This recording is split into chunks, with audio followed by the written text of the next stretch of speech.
Tayo ay magpiprito ng krupo. Krupo flavor niya isda. Ayan, mainit ng mantika.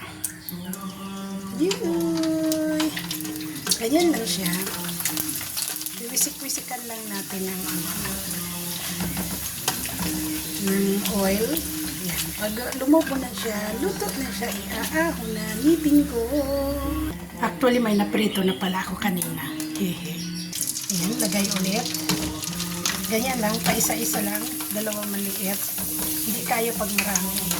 Kasi tatapon-tapunan mo lang ng oil. Dati nilulubog ko siya sa mantika, pero may style pala ngayon na mas mabilis.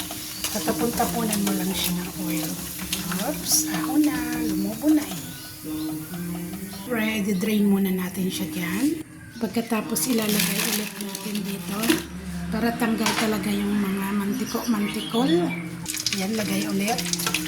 Ganun lang ang process. Kailangan mainit na yung oil. Ayan, para mabilis lang siya. Ayan, ako na ulit.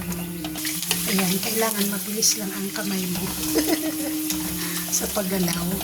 Mabilis pero nagre-reels pa. Ayan, mabilisan lang talaga ang paglagay. Tapos lagay ulit. Ayan.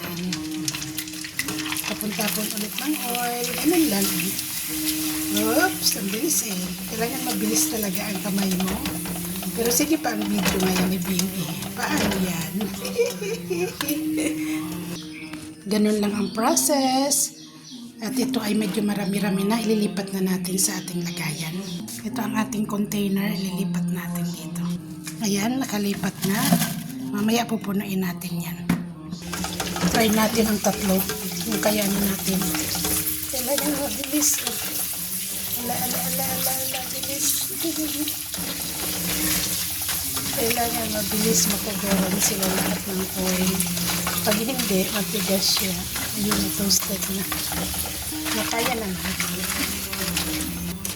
Kailangan kasi kasya dito sa ating kutsara. Last for the road. Ubos. Last na, maliliit na lang sila. Napuno din ang ating container. Nakatapos na magprito ng krupo si Bing. Tara, tikman natin. Siyempre, kailangan nating tikman ang ating prinitong krupo.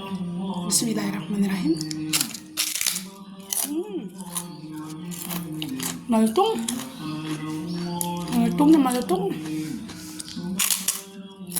Dito kasi sa Indonesia, madalas pagka kakain, parating may kapartner na krupo. Habang kumakain ba, breakfast, dinner, lunch, lahat ng meal, kailangan may kapartner na krupo. Parating meron sa hapagkainan.